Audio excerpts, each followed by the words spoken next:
Pues muy buenas tardes a todos y a todas. Muchas gracias a todos los que nos estáis acompañando en este evento. Y antes de proceder con la presentación de la ponente que me pertoca, pues sí que quiero agradecer pues, a los ponentes todos por haber participado y por habernos acompañado, y muy especialmente pues, a la presidenta de la Conferencia Veterinaria, Maite Martín, pues, por haber liderado y organizado pues, este evento. Pues muchas gracias por tu trabajo, Maite.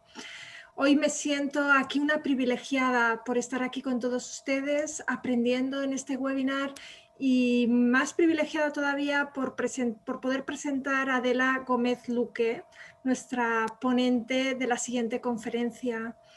Es una ponente muy joven, ella es enfermera desde hace 10 años, es máster en Ciencias de la Salud y máster en Atención Sociosanitaria. En la actualidad está realizando el doctorado en temas de One Health.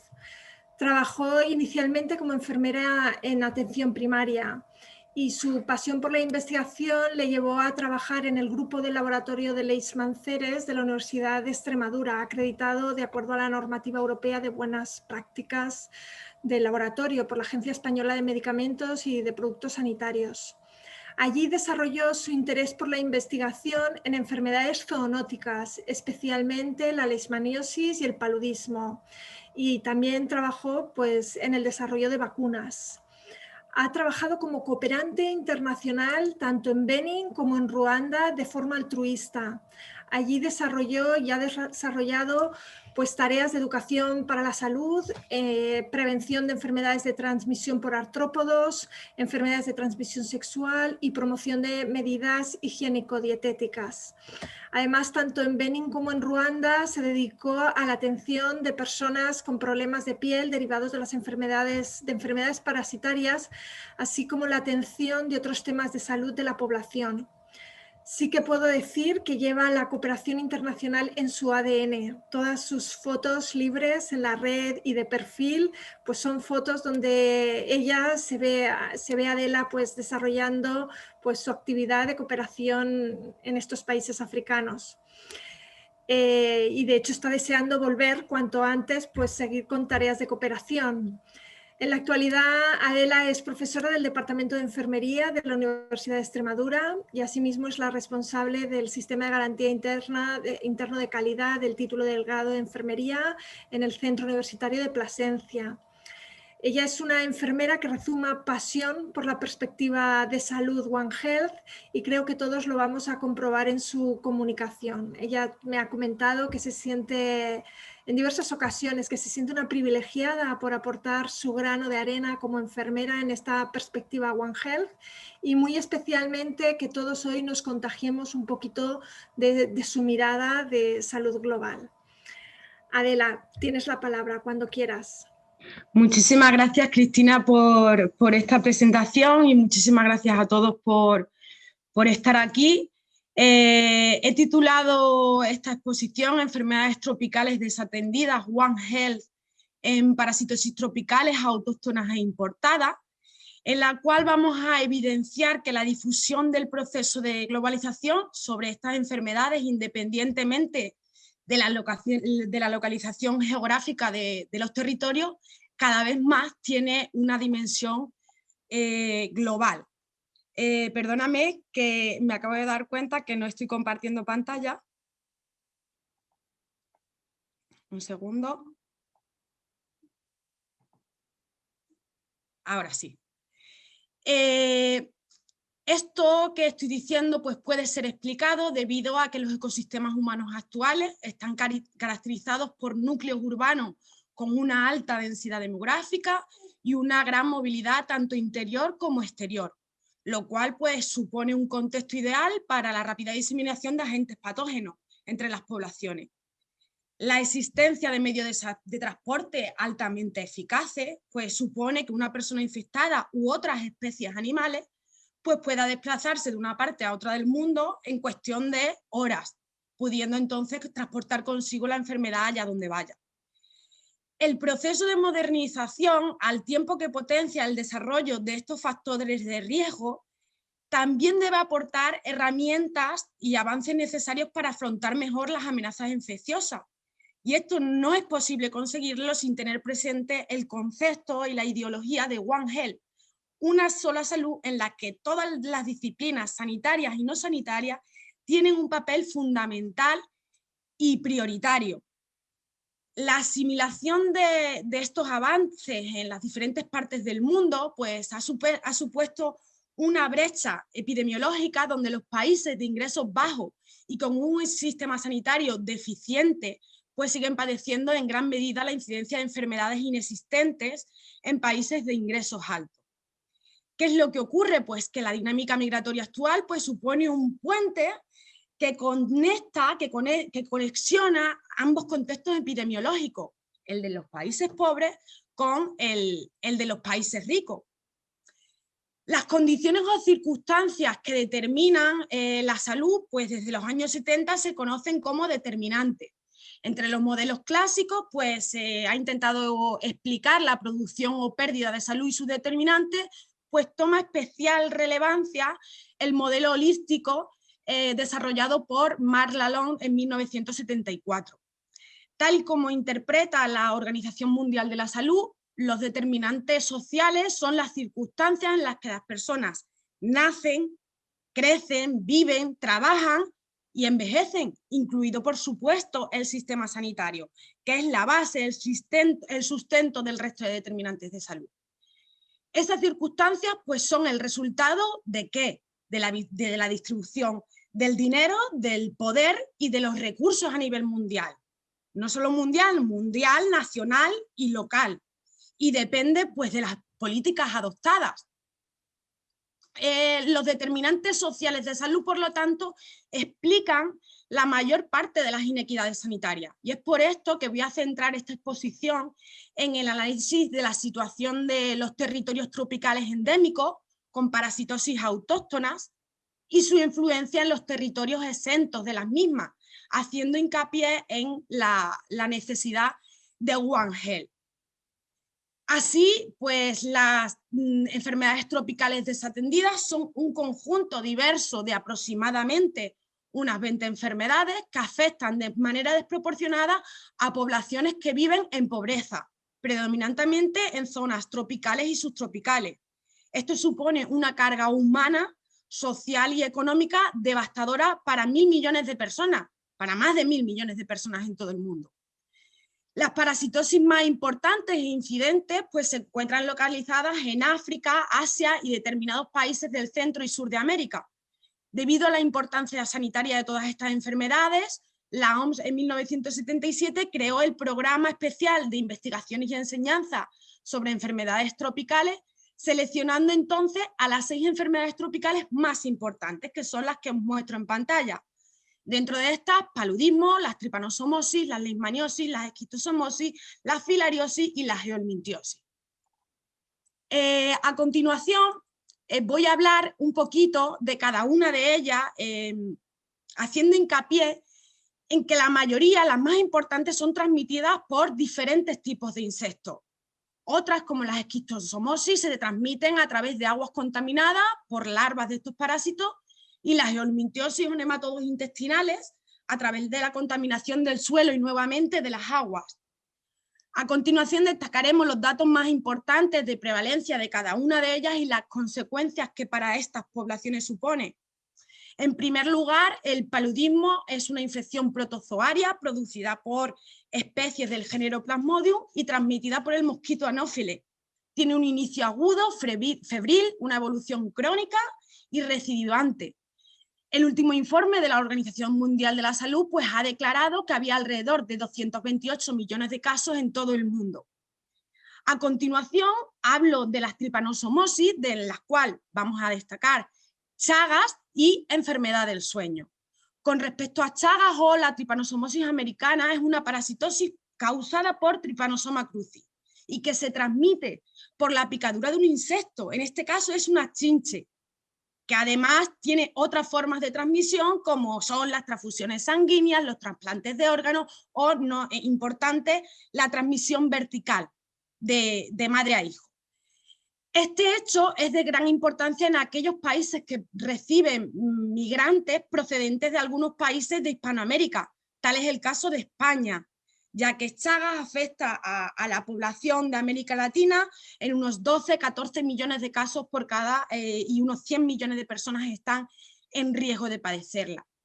Con respecto a otra parasitosis por tripanosoma, como es la tripanosomosis africana o enfermedad del sueño que se transmite por la mosca tsetse, afecta a unas 70.000 personas en África y resulta mortal en ausencia de tratamiento. La siguiente, la leishmaniosis, son un conjunto de enfermedades producidas por diferentes especies de protozoos del género de Leishmania.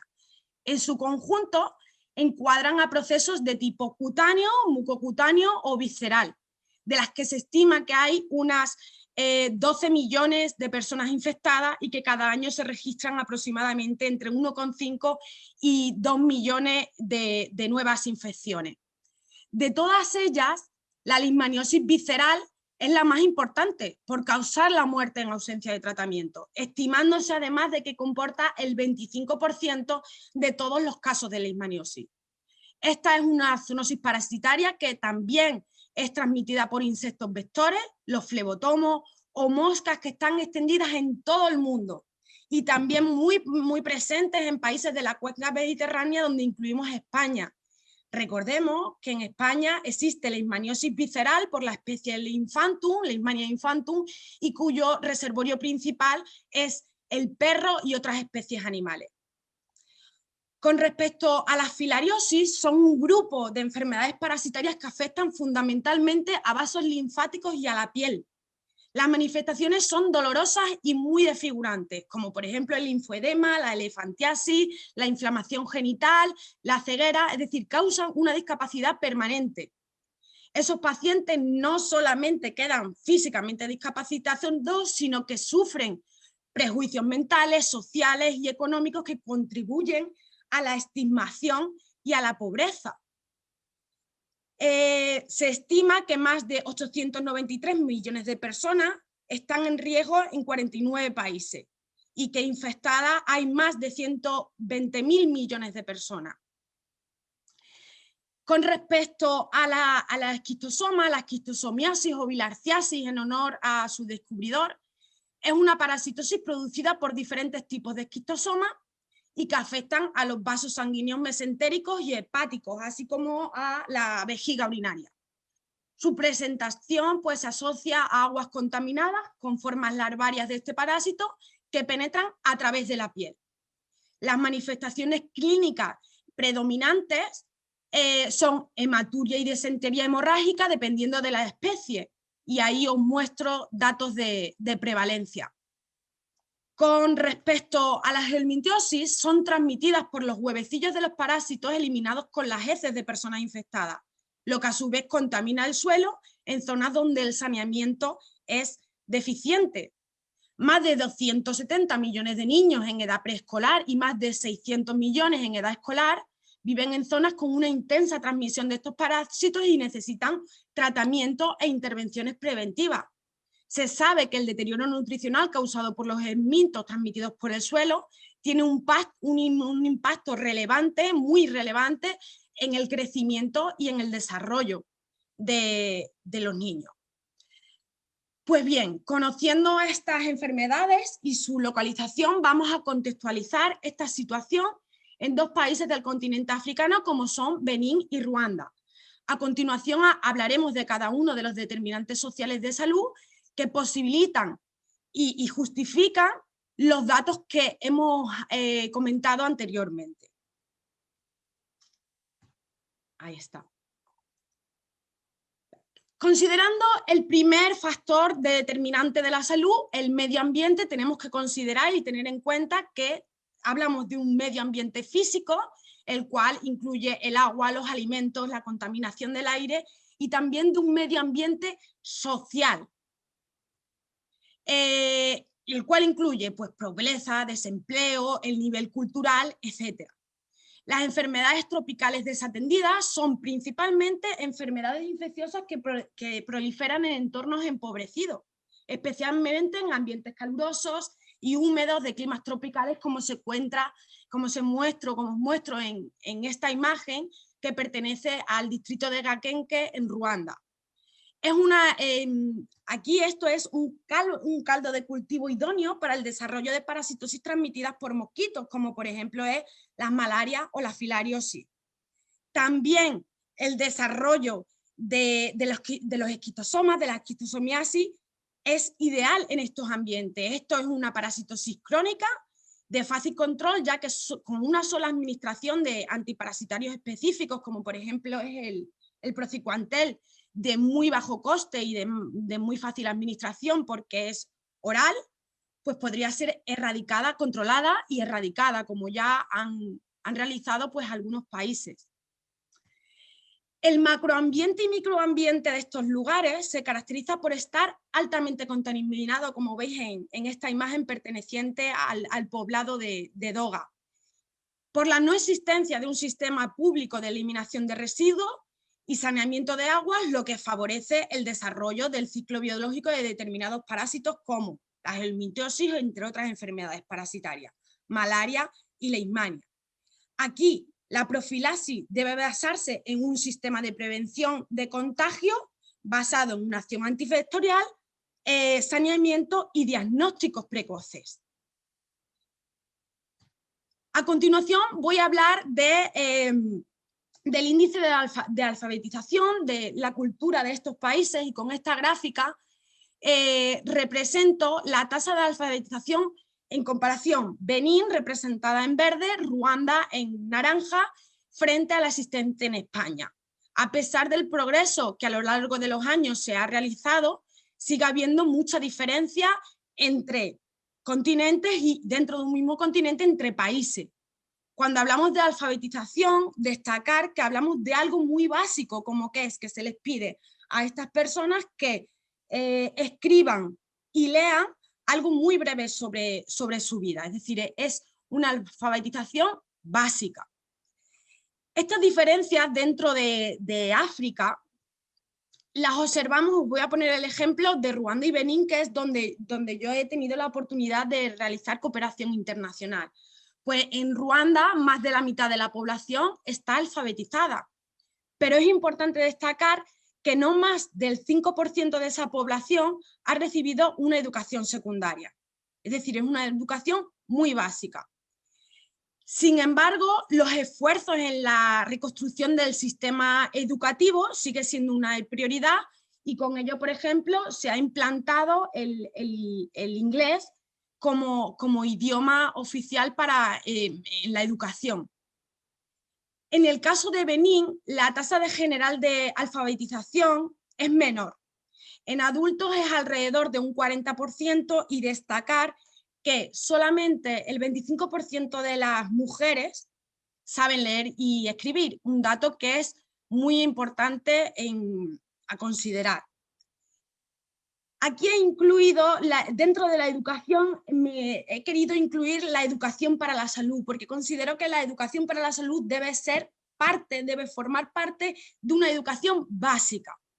En estos países es prácticamente nula la educación para la salud, y con esta imagen os muestro cómo en una misa evangelista se aprovechó esta ocasión, es decir, nos mimetizamos en el ambiente para impartir charlas de prevención de enfermedades de transmisión sexual y prevención de enfermedades infecciosas como las que estamos tratando, incidiendo sobre todo pues, en medidas preventivas de la malaria y de las parasitosis intestinales, haciendo hincapié en medidas higiénico-dietéticas. El siguiente factor determinante de la salud que vamos a tratar es el estilo de vida. Cuando hablamos de estilo de vida, me refiero a patrones de comportamiento determinados por la interacción entre las características personales, las interacciones sociales y las condiciones de vida socioeconómicas y ambientales. Por lo tanto, vamos a hablar de la alimentación. Estos países basan principalmente su alimentación en la agricultura y la pesca, y tienen una escasa producción de proteínas de origen animal. Además, el control sanitario de estos alimentos es nulo o muy escaso. Esta imagen refleja la producción de alimentos para autoconsumo mayoritariamente, el cual es uno de los vehículos de transmisión y contagio para geohelmintos u otras parasitosis intestinales. Aquí, ¿en qué se debe basar la profilaxis? Pues principalmente en esa administración de fármacos antihelmínticos de forma periódica y, lo más importante, en medidas higiénico-dietéticas para la prevención. Vamos a hablar de la pesca. Esta imagen es el fiel reflejo del consumo de pescado en Ruanda. Se trata del lago Kivu, en el norte de Ruanda, que hace frontera con la República Democrática del Congo. La ausencia del control sanitario sobre estos alimentos y el consumo de aguas no depuradas condicionan también la transmisión de algunas enfermedades infecciosas. Un ejemplo de lo que nosotros estamos hablando es la transmisión de la esquistosomiasis por el simple contacto de la piel con aguas contaminadas con estos parásitos. Bien, con respecto, en este caso, el consumo de animales, esto es una imagen tomada en Benín, en el poblado de Doga, pues refleja que el consumo de animales es principalmente de producción familiar. Aves, conejos, cabras y en muchas ocasiones, pues también animales silvestres. ¿Qué es lo importante de destacar aquí? Pues que en ningún caso hay control sanitario sobre esto. Y fiel reflejo de esta situación es esta fotografía que tomé en Benín, en donde los cabritos viven y se alimentan en entornos altamente contaminados. Además, entornos en los que no existen veterinarios, no se hace una inspección de alimentos y control de zoonosis de manera rutinaria, y que esto, ¿quién lo realiza? Lo realiza en su mayor medida el personal de enfermería. Y bueno, ya no es solamente una pobreza, un problema de escasez de alimentos y de aguas no contaminadas, sino que el propio sistema sociosanitario es muy deficiente. Estas situaciones propician, como hemos hablado anteriormente, pues la alta incidencia de la helmintiosis, como las ascarosis, las tricurosis y un largo etcétera. Los helmintos transmitidos por el suelo pues ponen en peligro el estado nutricional de las personas infectadas por diversos mecanismos, produciendo diarrea, disentería, la principal causa de muerte en niños. Un tratamiento contra la desnutrición aguda en la infancia cuesta alrededor de unos 40 euros con un coste inasumible para muchas familias. Por lo tanto, sería idóneo establecer medidas preventivas antes que tratamientos súper necesarios también. El siguiente determinante de salud que vamos a tratar, y es la base o el eje del resto, es el sistema sanitario. Estos gráficos reflejan el gasto total en salud, el cual hace referencia a la suma del gasto sanitario público y privado, el cual abarca la prestación de servicios de todo tipo. Vemos como dentro del mismo continente sigue habiendo países como Benín, representado en verde, con un sistema sanitario inexistente, frente a otros como es el caso de Ruanda, en el que apostaron por un desarrollo, nos acordamos, integral educativo y sanitario. Gracias al número creciente de iniciativas, el 37,8% de la población de Ruanda posee algún grado de cobertura de seguro de enfermedad. El seguro que cubre aproximadamente el 90% de los servicios de atención médica, y el cual cuenta con servicios de pediatría, de medicina interna y, muy importante, entre otros, la odontología. Quiero destacar, ya que soy técnico de laboratorio también, el laboratorio de análisis clínico para el diagnóstico de las enfermedades de mayor frecuencia. En este caso, malaria, el responsable del 20-40% de las consultas externas ambulatorias y del 10 o el 15% de las admisiones hospitalarias, en el que el diagnóstico y la formación en diagnóstico es prioritaria. Están muy extendidas las medidas profilácticas frente a distintas enfermedades tropicales, como es el uso de mallas mosquiteras en las habitaciones, que se impregnan con piretrina, un insecticida extraído de una planta que las extraen ellos. Y aquí quiero hacer hincapié en la necesidad de la inclusión de medicamentos y equipos medios y equipos necesarios para la eliminación de estas enfermedades infecciosas desatendidas, que debe ser prioridad en estos países. Pero esto no es toda la realidad, puesto que hay zonas en las que las infraestructuras sanitarias es cero. Hay que caminar muchísimo tiempo descalzo por carreteras que son terribles. Muchos caminos, y como muestra en la imagen, es una niña junto con su hermana, tras realizarle una cura por problemas en la piel, como descalza vuelve a su lugar. Así ponemos el ejemplo de Benín y más concretamente zonas rurales, como es el poblado de Doga. Aquí el sistema sanitario es inexistente y únicamente está sustentado por cooperaciones internacionales. En esta foto observamos el consultorio de enfermería construido por colaboraciones extranjeras que realizan esto de una forma altruista y no periódica. Esto es un factor que debemos tener en cuenta porque la no continuidad de la atención también debe ser una prioridad. Los principales problemas que nosotros hemos observado durante nuestra visita fueron principalmente problemas de abastecimiento y uso de fármacos y la carente formación del personal sanitario en el diagnóstico y la asistencia de las principales enfermedades observadas, como la filariasis, las malarias y la endometriosis.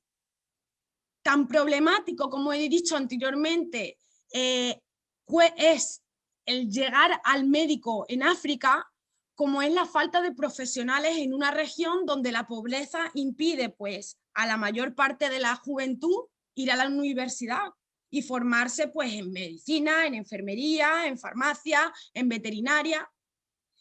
Datos que me gusta resaltar, y es que en África las cifras nos dicen que existen 2 médicos por cada 10.000 habitantes, mientras que las recomendaciones de la Organización Mundial de la Salud son 23 trabajadores sanitarios por cada 10.000 habitantes para cubrir las necesidades de atención primaria.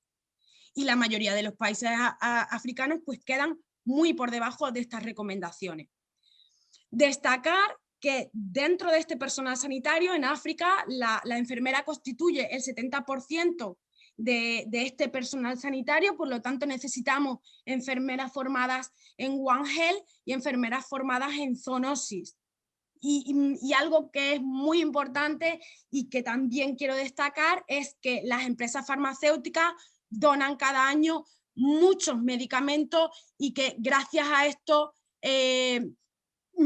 algo se está atenuando, ¿vale? La problemática.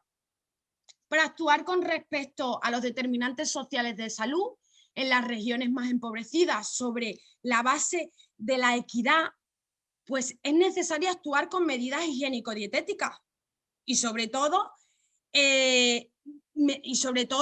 ante estas causas, es decir, tenemos que actuar tenemos que realizar acciones multidisciplinares coordinadas y sin olvidar la investigación desde las ciencias de la salud, sociales y epidemiológicas. Este abordaje conjunto no solamente debe hacerse en los países endémicos, sino que el problema debe abordarse de una forma global. Es decir, One Health en países pobres y en países ricos. Como comentamos al inicio de la presentación, pues la dinámica migratoria actual es un puente que conecta ambos contextos epidemiológicos. Por medio de la migración, las poblaciones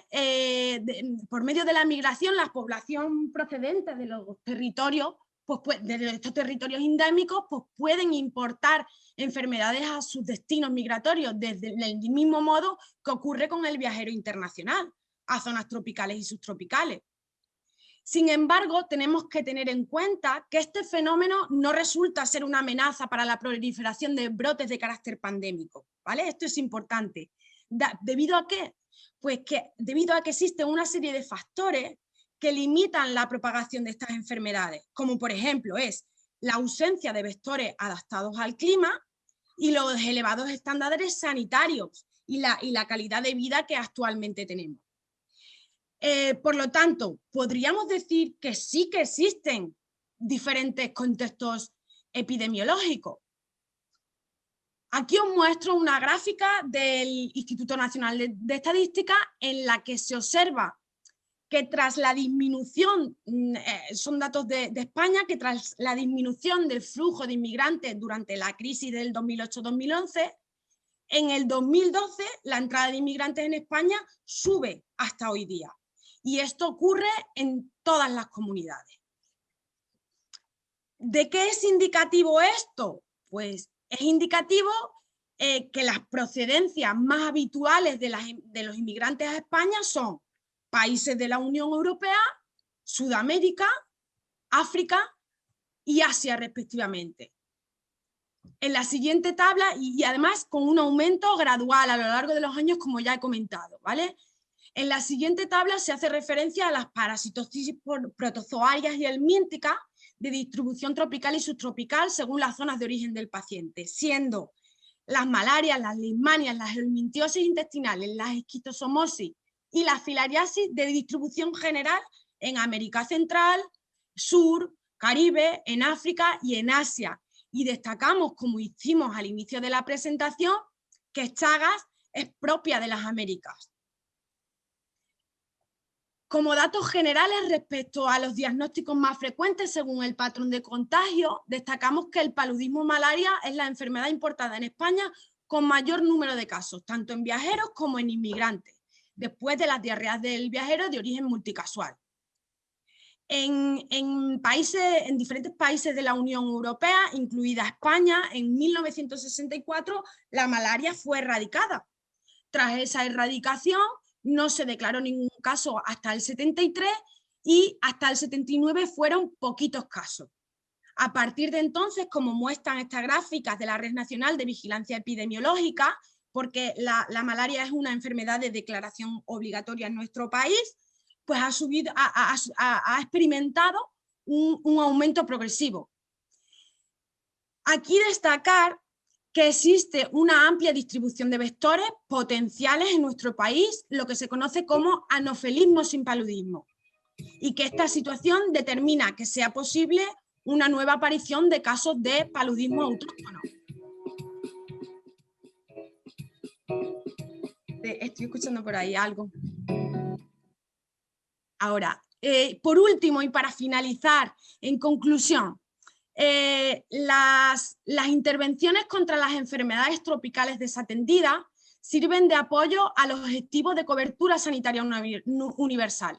Nos encontramos en un momento decisivo en la ruta hacia la eliminación de las enfermedades tropicales desatendidas, que supone una oportunidad, pero también la necesidad urgente de acelerar estos avances. En la hoja de ruta se describen los enfoques integrados necesarios para alcanzar esos objetivos a través de una serie de actividades transversales con incidencia sobre múltiples enfermedades. Esta se basa en los 3 pilares que os pongo ahí, que apoyarán los esfuerzos mundiales dirigidos a controlar, eliminar y erradicar las enfermedades tropicales desatendidas. Y esto lo he querido representar mediante este pequeñito esquema que para mí es mi mapa conceptual, y es que tenemos que actuar de forma conjunta y coordinada, no solamente las disciplinas sanitarias, incluir a las disciplinas no sanitarias, tenemos que actuar en base a los factores determinantes de la salud, considerando las enfermedades autóctonas y las enfermedades importadas con sus contextos epidemiológicos que difieren unos de otros. Y para finalizar he querido poner esta imagen de Benín, que me encanta y me gustaría agradecer a todos vosotros vuestra atención y por supuesto a la organización de haberme dado la oportunidad de expresar esto, que es un tema que tanto me apasiona. Así que muchas gracias. Muchas gracias, Adela, por tu presentación, tu comunicación y por habernos mostrado y compartido con todos nosotros tu pasión. Creo que nos has mostrado y sensibilizado pues, un panorama mundial de desigualdades en salud y creo que nos has abierto un poquito los ojos a todos pues, para seguir trabajando pues para no desatender a las poblaciones con menos recursos y que requieren de esa visión global. Muchas gracias, Adela. Muchas gracias a ti, Cristina.